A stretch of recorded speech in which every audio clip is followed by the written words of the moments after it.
64 pattern, dated 66. High power holster. Still has the cleaning rod. Still has the lanyard and the oiler.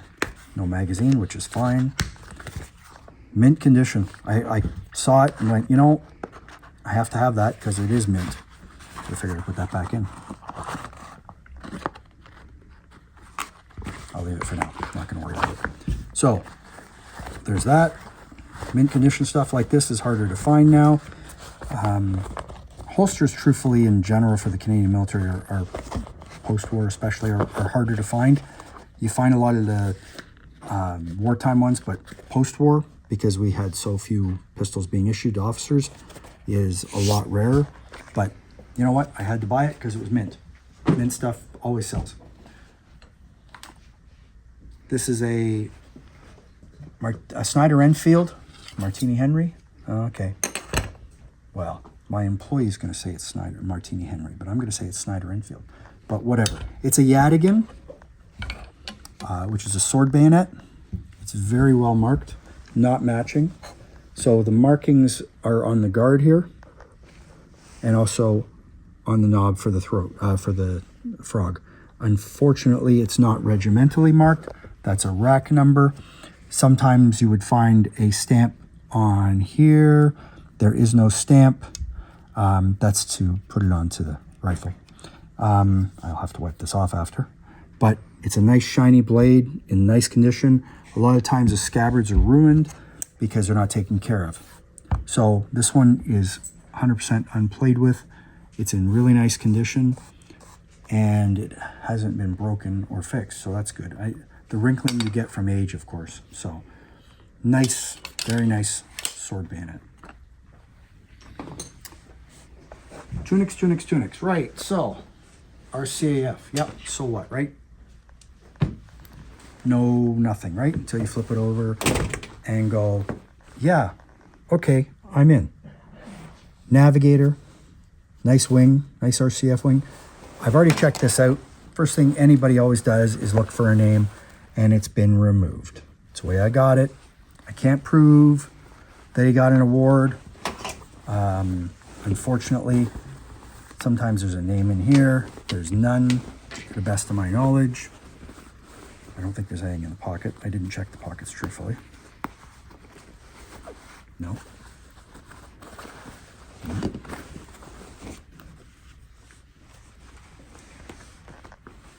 Nope. Nope, nothing. But it's a very nice wing. You can say well, you'll put it whatever. It is what it is. It's nice titles on it. A little bit of fluff that comes off. There's a pair. It is what it is. Obviously, he got promoted to officer, so more stuff to get photoed and get listed. Quack. All right, so we have the tunic and we have the skirt. Let's start with the tunic. So I don't know if it's named. She's a sergeant. Atlantic Command. I think Pacific's green, so that's Atlantic. Quack, Canada's, collars. This is the summer dress, CVSM ribbon. Let's see if she has a name. Seabright arrowed. 1942, size 7. I don't see a name, unfortunately. There was a name there. It's gone. Someone's taken it out. Sometimes it's families taking it out because they don't want stuff on the market that was, oh, I sold this is grandpa's. I don't want anybody to know it was grandma's, or in this case.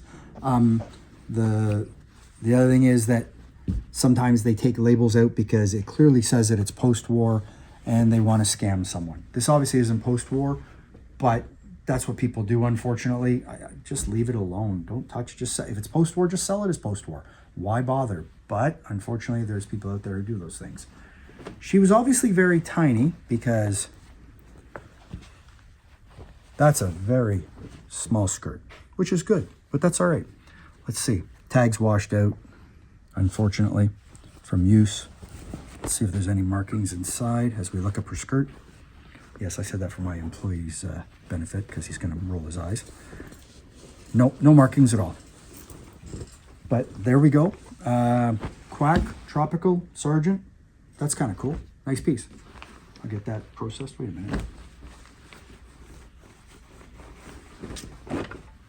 Oh, just leave it. I'll get it. Oh, it's the... What's that say?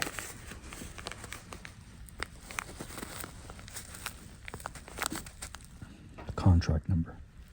Blossoms. Trademark. Okay.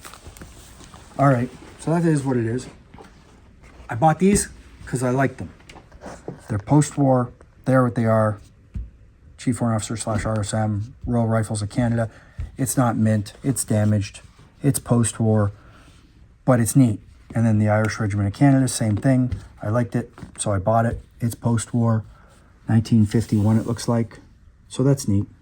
Just something different. That's, that's what you got to do. You got to buy something different when you can. And another holster, 51 pattern, minty, minty, minty. That's why I bought it. That's the only reason. Oh, again, with the lanyard, no cleaning rod, which is fine. But it's minty. So, and there's the post-war Seabright arrow I was talking about earlier. It's not the best visible on there, but it is what it is. So that's cool.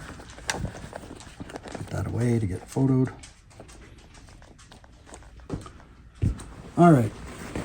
So, post-war Canadian RCAF flight jacket. Even clearly says jacket flying winter type 3, September 1958. So there was the dark blue, then the gray. No, it was the gray, then the dark blue, and then we went to the green. And then we went to that horrible other blue we had. This came with the pants. Unfortunately, he's a Smurf, size-wise. The pants you always find in much better condition than the jackets. But you know what? It is what it is. Let's see if there's a tag in here. Yeah, there's a tag. 1957, RCF. There's that post-war Seabright arrow I was referring to, just so you know. But it's nice because the pants are there. And you got the suspenders. Very nice condition flying pants. Unfortunately, the jacket, like always, is rough, but that's the way it works. Fur collar. Faux fur, not real fur, God forbid. So that's cool. This was a last minute purchase at the show. I wasn't going to buy it, but then I had to. So, British made RCME titles. As you can tell by the stitching, it's 45-degree angle. Good conduct stripe. Open collar, which they, if I remember correctly, authorized in 44. I did not check to see if it's named. Is it named? So there it's dated 42. I don't believe that's a service number. But hey, I'll go look it up, but probably not. Size 6, there's the Wartime Seabright arrow. I didn't check the pockets. Didn't check under here, see if there's a name at all. Sometimes there is, sometimes there isn't. Nothing in the collar. I didn't check the pockets. No, nothing. No, nothing. And then when you look at the back, you can see it's been taken in. They pleated them like that to make them fit better instead of, a clothing sack, which you got when you were issued it. So that's a nice EME battle dress. I don't normally bother with core stuff, but you know what? It's a nice battle dress. It is what it is. So it's all good. We're getting down to the short strokes here. These are the half hose I was referring to. So obviously they only cover from your ankles up. Full hose go all the way. Half hose are more common than full hose. As to exactly who this is, green and red, I don't know. I know what the black and red is, etc. Black, red, and white. But in this case, I'm going to have to do some research and figure that out. So there you have a pair of half hose. This is an Essex Scottish officer's pattern kilt. Now, the difference between other ranks and officers is the material.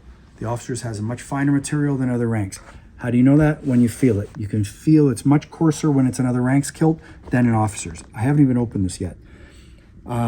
Usually when they put the rosettes on like this, it is for a senior NCO, meaning RSM. The RSM, as an example, would wear this with rosettes, and different regiments have different traditions, so I'm not going to get specific on that because what one regiment does, another doesn't. And then, of course, you can have someone arguing with me about how I'm incorrect because our regiment doesn't do that. Yeah, but this regiment does. So I haven't opened it. I didn't even look to see if there's a name in it.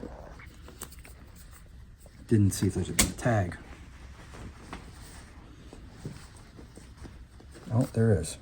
I just noticed it. All right.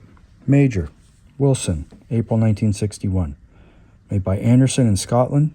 So obviously I can now tell you who it is because I didn't even realize that when I bought it. So it is post-war, which is fine. But it's still got the lining. It is an officer's, like I said. Didn't even look. I just knew by the material that it was officers. So there you go with the Rosettes. As I said, so it's a major. So there you go. For that regiment, they had 2 Rosettes designating officer. And then in the back, you can see this is a knife pleat. Box pleat. Some regiments were box pleats, some regiments were knife pleat. Knife pleats like this, a box pleat is nothing like this. So these are knife pleat, just so you know, just a small little thing. So for instance, black watch, which is government tartan, if it's true black watch, it's box pleat, and if it's government tartan for Argyles, it's knife pleat. Having said that, the Canadian Argyles got a bunch of black watch kilts when the 2nd Battalion, 1st Battalion, whichever of the Black Watch was disbanded, and they were wearing the same kilt because it's the same pattern as far as the government's concerned. It's government tartan. Here's your kilts. That's what happened. Nothing special here, just a pair of battle dress pants, Seabright arrowed. And size, I don't know, it's dated 45. Size, hard to tell. Size 4 maybe, probably not. They look kind of big. But that's all right. They still got the pockets on. They're still in they're very nice condition. That'll get listed and sold. Second last, RCMP tunic, Staybrite buttons. Nothing tremendously special. It is what it is. People collect this stuff. Let's see if the tag's still legible. Size 36 chest. Scott Uniform Company, RCMP, size 36. I'd say it's a female, size female. That's female. Is that female? Probably. Yes. I always forget. I have to look at it again. Anyways, there is a RCMP tunic. There you go. And last but not least was this tin. I wish it had its contents. I really do. Unfortunately, it doesn't. Made by Hobson. This is a transit case used for storing and transiting a Sporran. Sorry, not a Sporran, a Sabotage. And unfortunately, it doesn't have the contents. I wish it did. So you'd put like a full dress or undress pattern Sabotage in here for an officer, and you stored your stuff and used it to transport your kit. So, dog barking. So it's all good. So, unfortunately, the label, brass label that was right there, you can see it's missing. It's the way I got it, unfortunately. You know, it gets sold as is. So anyways, that's about it for today. I hope you enjoyed the video. Follow us on YouTube, Facebook, Instagram. Check out the website, militaryantiquestoronto.com. And I hope you have a good day. And hey, you know what? There's more to come. Thanks a lot. Take care. Bye.